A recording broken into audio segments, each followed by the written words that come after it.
Ruby, Sigrid and Agnes, you'll notice today that Grandma is wrapped up nice and warm, and so is and Grandad's making Grandma laugh. So I'll try to concentrate really hard on reading the book.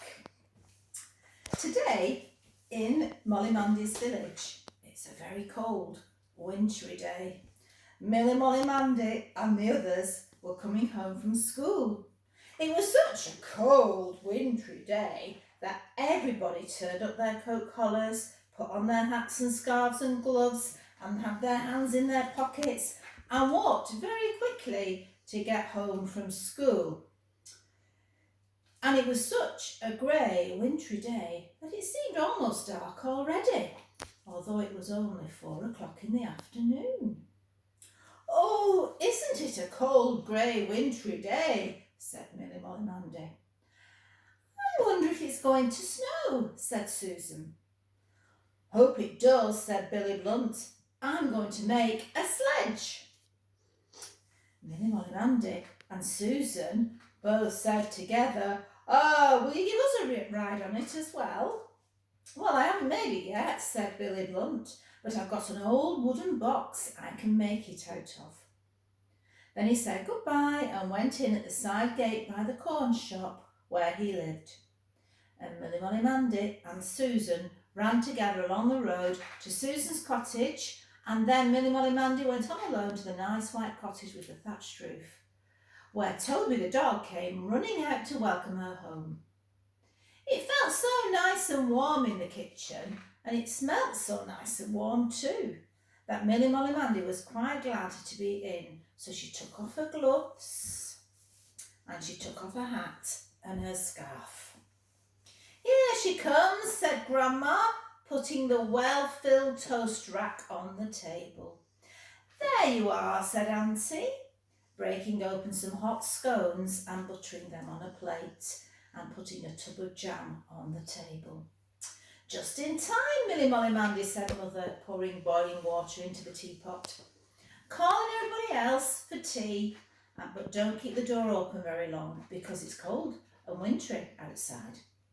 So Milly Molly Mandy called, "Father, Grandad, Uncle," and they came in, rubbing their hands to warm them up and very pleased to get back into the warm kitchen again. "It's nicer indoors than out," said Grandad. "There's a feel of snow in the air," said Uncle. "Shouldn't wonder if we didn't have snow before morning," said Father. "Billy Blunt's going to make a sledge, and he might let Susan and me have a ride if it snows," said Milly Molly Mandy. And she wished very much that it would snow. That set Father and Uncle talking during tea of all the fun they used to have in their young days sledging down Crocker's Hill, just outside the village. Milly Molly Mandy did wish it would snow soon. The next day was Saturday, so there was no school. And it always made it feel a bit different when you woke up in the morning. But all the same, on this particular day, Milly Molly Mandy thought something about her little bedroom looked different somehow. "Milly Molly Mandy," called Mother up the stairs, as she did every morning. "Hello," called Milly Molly Mandy to show she was awake. "Have you looked out of your window yet?" called Mother. "No, Mother," called Milly Molly Mandy, sitting up in bed. "Why?" "You have a good look," said Mother, "and hurry up with your dressing." And she went downstairs to the kitchen to get the breakfast. So Milly Molly Mandy jumped out of bed and looked out of the window. "Oh," she said, staring. "Oh." For everything outside her little low window was white as it could be, except the sky, which was still looking very dark and a dirty grey, but it was crisscrossed all over with little snowflakes flying down to the ground. "Oh," said Milly Molly Mandy again, and then she hurried up, washing and dressing, and she rushed downstairs.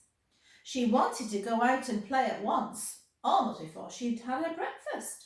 But Mother said there was plenty of time to clear up all her porridge, for she mustn't go out until the snow stops falling. Milly Molly Mandy hoped it would be quick and stop then, She wanted to see Susan and to find out if Billy Blunt had begun making his sledge. But Father said, "The deeper the snow, the better for sledging." So then, Milly Molly Mandy didn't know whether she most wished it to snow or to stop snowing. She was a bit confused. "Well," said Mother, "it looks as if it means to go on snowing for some while yet. So I should wish for that if I were you. Suppose you be Jemima Jane and help me to make the cakes this morning, as you can't go out." I don't know who Jemima Jane is, by the way, but that's what she calls her. So Milly Molly Mandy tied on her apron and became Jemima Jane to help in the kitchen. She washed up the breakfast things and put them all away, and she fetched whatever Mother wanted for cake making from the larder and the cupboard, and picked over the sultanas, which was a nice job, as Jemima Jane was allowed to eat as many sultanas as she had fingers on both hands, but not one more. And just in case you've forgotten, Agnes, how many fingers have we got on our hands? 1, 2, 3, 4, 5, 6, 7, 8, 9, 10. So she was allowed to eat 10 sultanas. And also she helped beat the eggs in a basin and stirred the cake mixture in the bowl with a wooden spoon. And after Mother had filled the cake tins, Jemima Jane was allowed to put the scrapings into her own little pan and bake it for herself in the oven. And that sort of cake always tastes nicer than any other sort, only it's quite small. She also was able to eat up the rest of the cake mixture if there was any left in the bowl before it was cooked. And I know you like doing that. I've seen you do it when Mummy's been baking. Well, it snowed.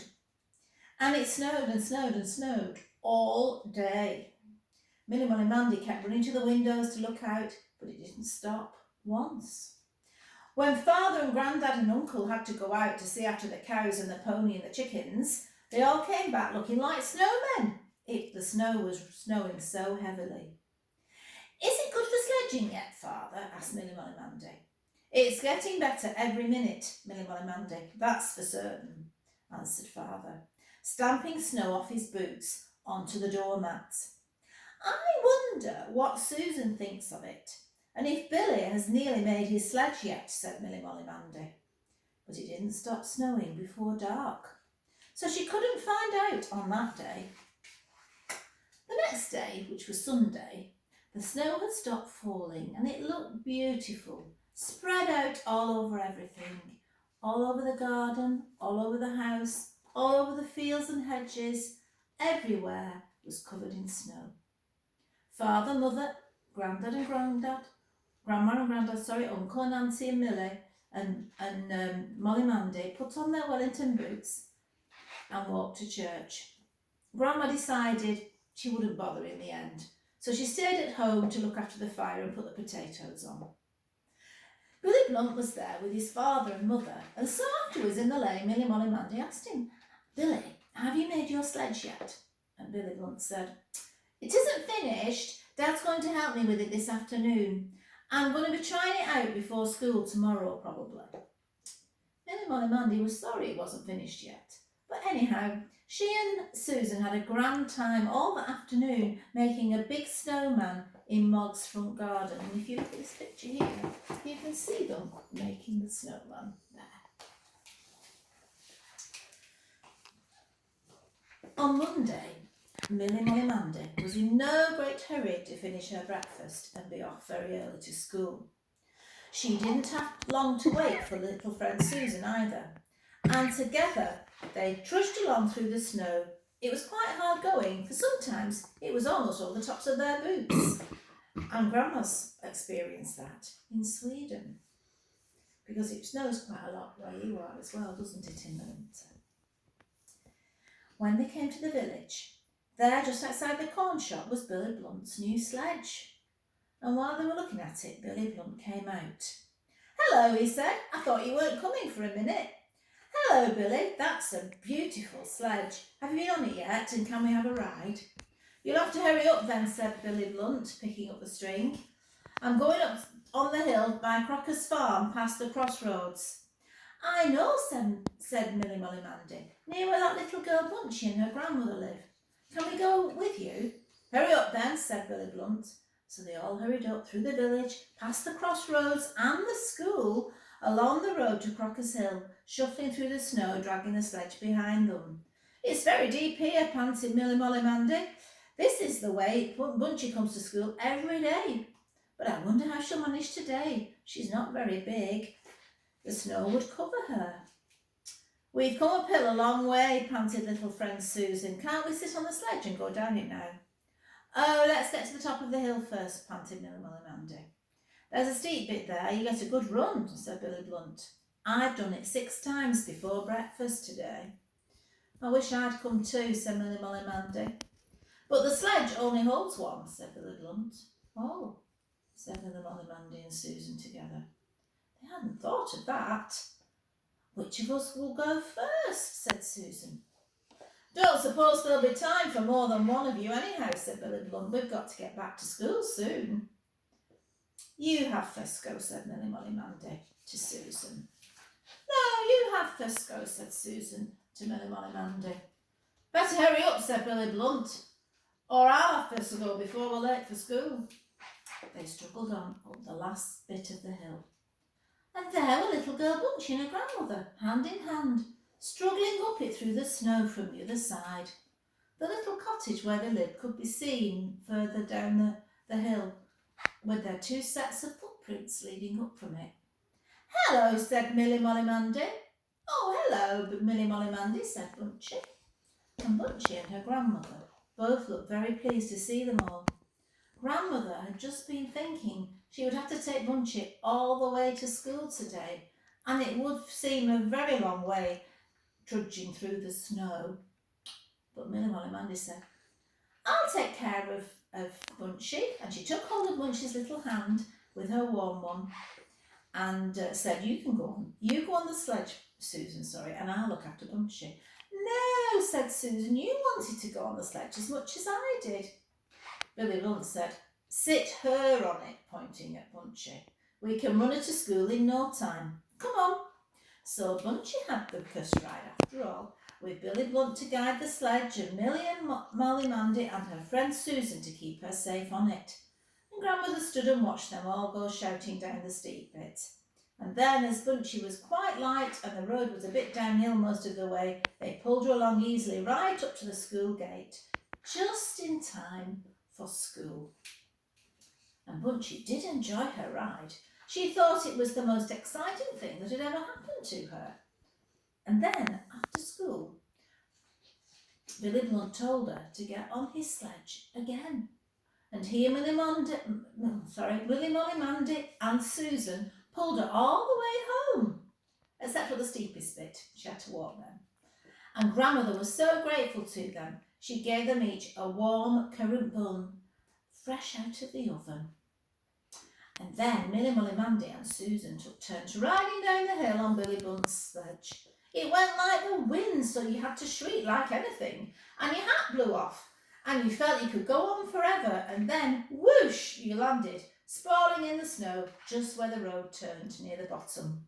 And there's a lovely picture of Milly Molly Mandy enjoying sledging down the hill. Milly Molly Mandy and her little friend Susan each got tipped out at the bottom of the hill. But when Billy Blunt had gone back to the top of the hill with the sledge for his turn, he came sailing down and round the bend like a bird, and went on and was almost at the crossroads near the school when the others caught up with him. But then he had plenty of practice, and nobody had seen him fall out at his first try, apart from Billy himself. It seemed a long walk home to the nice white cottage with the thatched roof after all that, and Milly Molly Mandy was quite late for tea, but very happy. Father and Mother, Grandad and Grandma, Uncle and Auntie weren't cross either, because they guessed what she'd been up to. And of course, you can't go sledging every day, because it's not snowing every day. And in fact, it rained that very night. And next day the snow was nearly all gone. The snowman had practically melted away, and there was no more snow on the road, so they couldn't take out the sledge again. So it was a really good thing that Billy Blunt had got his sledge made on time, wasn't it?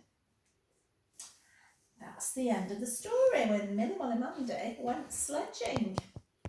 And I know you can't go sledging today, but I'm sure you can find something to do tomorrow morning when you wake up. Maybe you can play outside in the sunshine.